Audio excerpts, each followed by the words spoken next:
I own a Richmond Martial Arts in Richmond, BC. We have about 330 somewhat kids to adults training here. So we have as young as 2-year-olds, like my daughter, she trains here, she's 2 years old, it's the cutest thing. We have all the way up to like adults, parents in their 40s. We have quite a few disciplines, so we really try to make people welcome here so they can find what fits them. So the different disciplines we have is, first of all, we have Taekwondo. Taekwondo is basically kicking and punching style. It's very popular with our kids program. The kids get to learn to do jumping kicks, defend themselves, their confidence really increases. They get to earn belts, they get to break boards, they get to spin weapons around, they get to learn acrobatics. So definitely, like for a child, that's like the closest thing to being a ninja. We also have programs for our adults as well. We have Krav Maga, which is an Israeli self-defense system where they can learn how to defend themselves against multiple attackers, against knives, against guns, on the floor, in situations where you're dizzy, when you're tired, with the lights off. So very realistic self-defense. Okay, and then we also have Brazilian Jiu-Jitsu, which is more of a grappling style. So people who like to wrestle, who like to wear the gi and just kind of train, we have that too. We have Capoeira, which is like a kind of a combination of dance and martial arts. So there's a lot of following the beat, a lot of movements, a lot of disguising your techniques into dance. And we also have Muay Thai, which is a striking art. So they do a lot of punching, kicking, a lot of exercises. If you want to get in great shape, definitely that's a great class to do. Elbows. We have also a version of cardio of that, where if you just don't want to do the fighting aspect, you just want to get in good shape, you can do that too, and minus the actual sparring.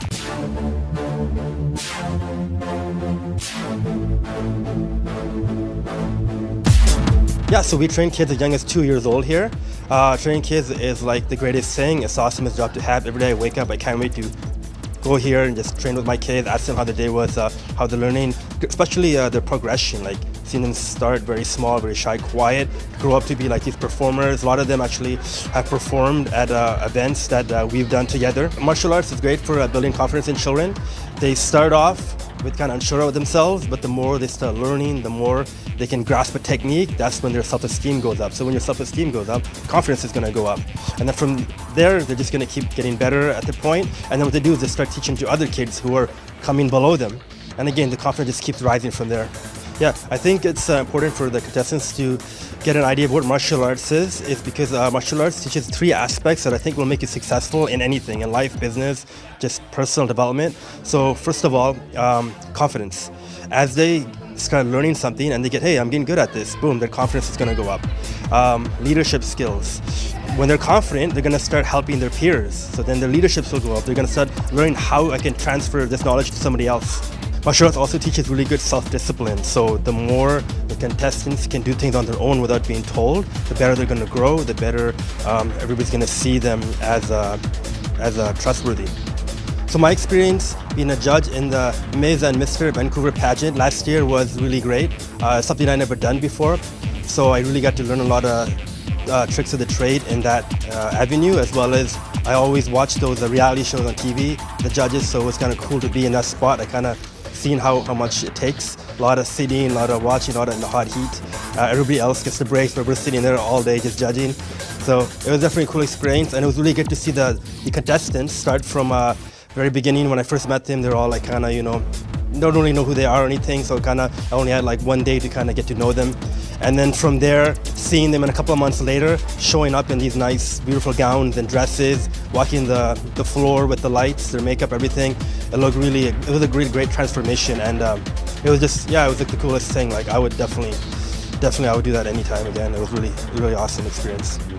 So one of the coolest things for me, my highlight, was when I got to actually trick all the audiences at the event. So what I did was I went up to the very front stage and I just started pretending like I didn't know what was going on, and I was looking around, I couldn't find anyone, and I was just totally pretending like something was going wrong. So people started looking at me. I even started asking the people in the audience, I just asking them, hey, you know where anybody is here? Why is this show starting? So then what I did is I started walking closer and closer to this plank of boards that they had set up. At the beginning, people probably just thought I was just there for like a scene, but really we had it set up for me to break it. So as I got closer and closer, I suddenly just said, you know what? Okay guys, I'm just gonna start this show on my own.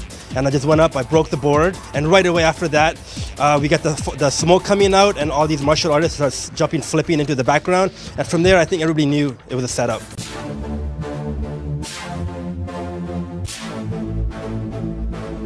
So when I was a judge for the last year's pageant, one thing was very easy to see was their confidence. I could easily tell when someone walked up what kind of confidence level they were. It wasn't just how they looked, it was their voice pattern, it was the way their head was positioned, their body was positioned. Here in Ritual Martial Arts, I actually teach kids 3 different types of ways to show confidence. It's called stand up, look up, speak up. So I always tell kids, you gotta stand up tall, okay? You gotta look up and you gotta speak up. So these are the same 3 things that I can relate to the contestants. So if they can walk tall, they can stand tall, and they can speak up and make eye contact, they're going to be great in their pageant.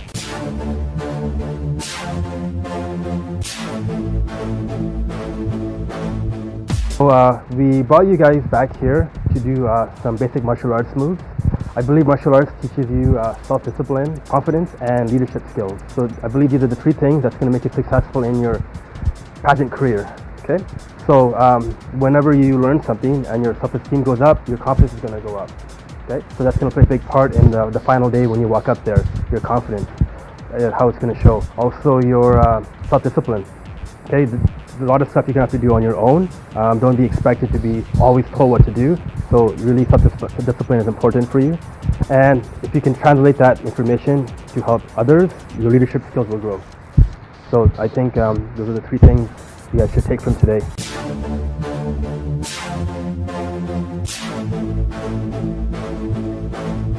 So the styles the contestants are going to be learning today are Brazilian Jiu-Jitsu, Krav Maga, Muay Thai, and Capoeira. So today what we're going to do is we're going to break off the contestants into groups, and I have my team of martial arts instructors who are experts in their own style. And basically they're going to come in and they're just going to show what they're good at, and we're going to see how fast these guys can grasp these techniques. And whichever team can show the most confidence in demonstrating that technique that they learned, they're going to be chosen as the grand champions.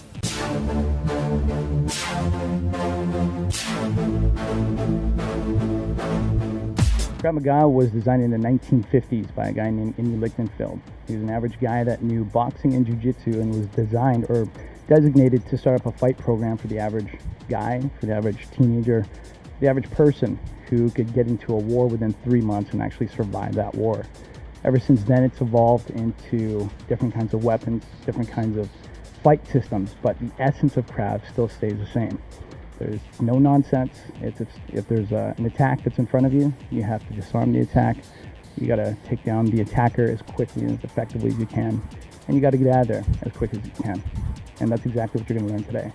The technique you're going to learn for today is a defense against an attack from a gun. The gun's going to be pointed at the front of your head, and your job is to disarm the attacker, take the gun, and disengage as quickly as possible.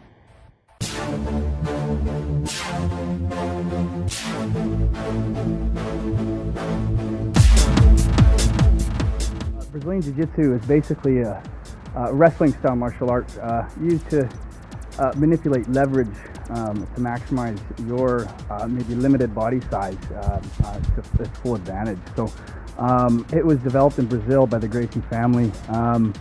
It came over from Japan as judo, and the Gracies were a little bit smaller, need a little more leverage, so they slowly developed this style basically that anybody could use, and it's very effective.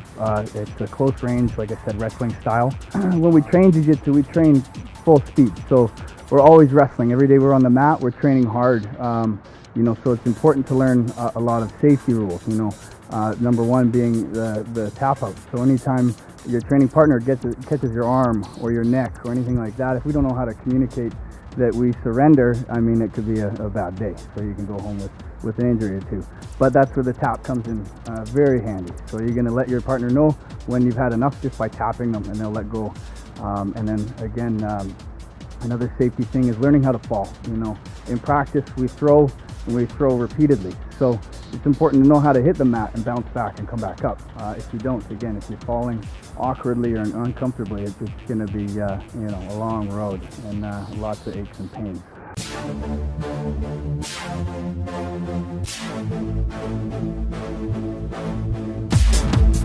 Okay, so you guys were doing capoeira today. So capoeira is a Brazilian martial art. It was developed by the African and Brazilian slaves in Brazil over 400 years ago. So the slaves weren't allowed to learn martial arts. So what they did was they disguised the martial arts in a form of a dance. So they incorporated music, they incorporated acrobatics, and of course martial arts. Okay, so that's pretty much capoeira. So capoeira is a lot of, again, overcoming fear, like what Johnny said before. It's overcoming fear.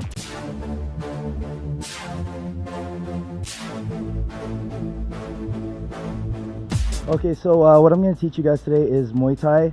If you don't know what that is, it's the sport of 8 limbs. So essentially what it boils down to is it's kickboxing, Thai kickboxing specifically. So the difference between North American kickboxing versus the Thai style is we don't only utilize punches and kicks, we're utilizing elbows, knees, clinch work as well. So as far as kickboxing goes, it's a lot more exciting in my opinion, just because there's a variety of really cool techniques, super applicable. If you're comparing it to other martial arts versus karate or taekwondo, for example, it's not a point-based striking, so we're not just trying to land the technique, we're trying to break, okay? So when we're kicking the leg, we're trying to break through the leg. When we're elbowing, we're trying to elbow through the head. So it is a little bit of a brutal sport, but it evolved from Muay Baran, which was a combative used by the Thai military. So it's all close combat scenarios there. So a lot of the techniques we work are in the clinch there when someone's up close on you. So very applicable when it comes to self-defense scenarios.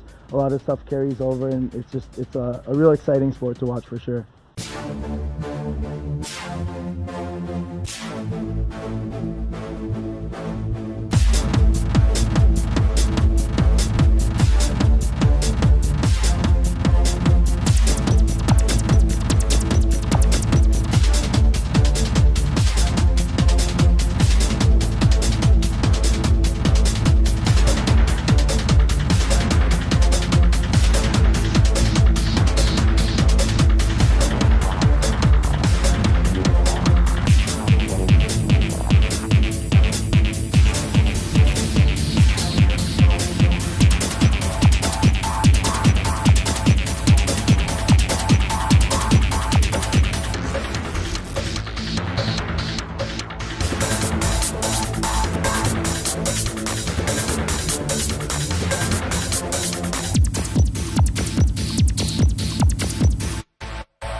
Okay, so let's start with the capoeira group. What did you think about your group?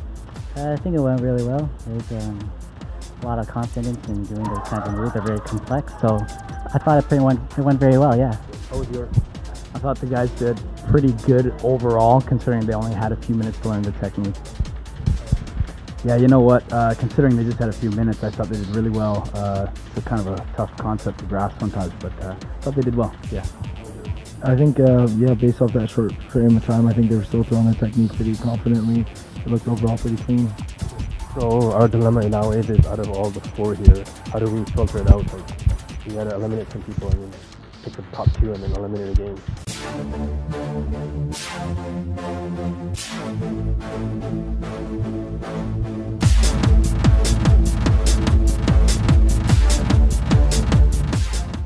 And the winner is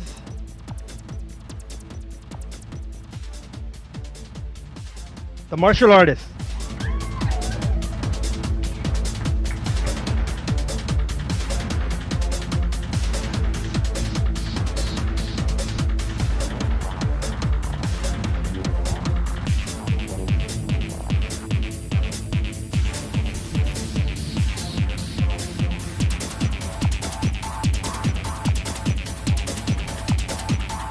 So the reason I started martial arts was basically I grew up in the era of watching like Van Damme, Chuck Norris, Karate Kid, all of these kind of like shows, and I just was really fascinated with it, and I just kept telling my parents I want to do that, and one day they brought me and I signed up on it, and from there, the minute I saw a black belt walk by, I said I need to be a black belt.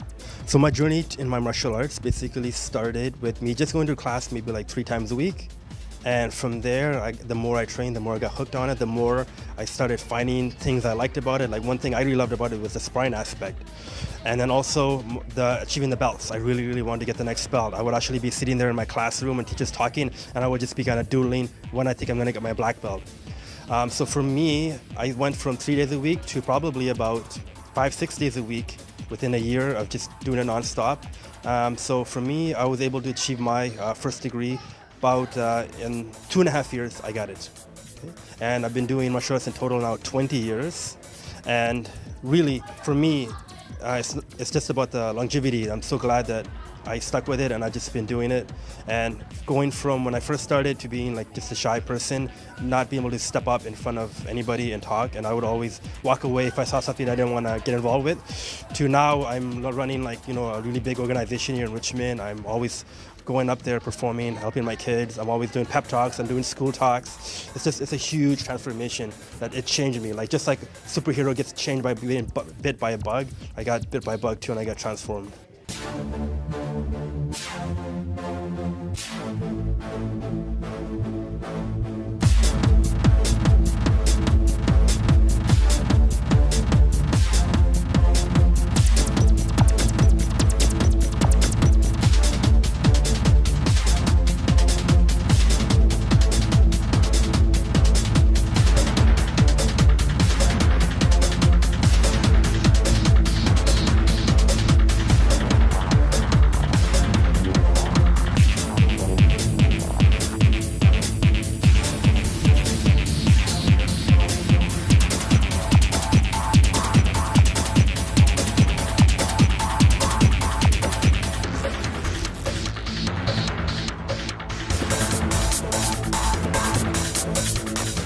So the performers who actually performed at the pageant, they're actually friends and students of mine, and I'm a martial arts school owner. My gym's called Richmond Martial Arts, and basically we set up a good little sequence. They set up a sequence where they practiced for at least a good 6 months on that, and they came up there, and then even like the day of, they were practicing all day, the day before, and just their experience was just great. Like they had a blast doing it.